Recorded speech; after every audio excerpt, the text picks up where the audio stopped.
একুশে পদকপ্রাপ্ত বরেণ্য লালন সঙ্গীত শিল্পী ফরিদা পারভীনের বর্ণাঢ্য জীবনের কথা জানাচ্ছেন সুলতানা হিমু।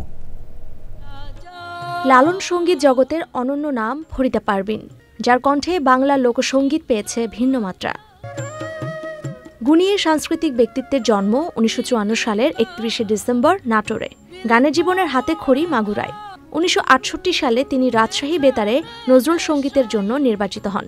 নজরুল গীতি দিয়ে শুরু করলেও 1973 সালের দিকে দেশাত্মবোধক গানে জনপ্রিয়তা অর্জন করেন ফরিদা পারভীন।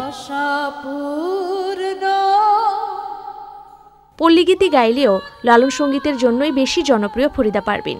স্বাধীনতার পর কুষ্টিয়ায় থাকার সময় গুরু মোকসেদ আলী শাহীর কাছে লালন গীতির তালিম নেন তিনি।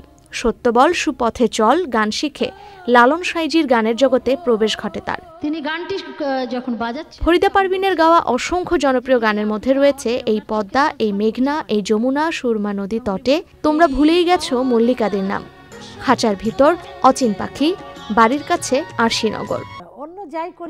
সঙ্গীত জগতের উজ্জ্বল নক্ষত্র ফরিদা পারভীন স্বীকৃতি হিসেবে পেয়েছেন অনেক পুরস্কার ও সম্মাননা।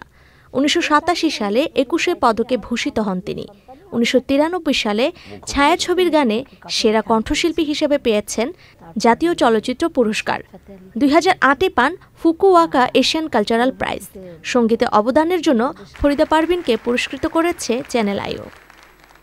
সম্মান প্রদর্শন করাতে আমি বিশেষভাবে কৃতজ্ঞ। Sultana Himu, channel I, Dhaka.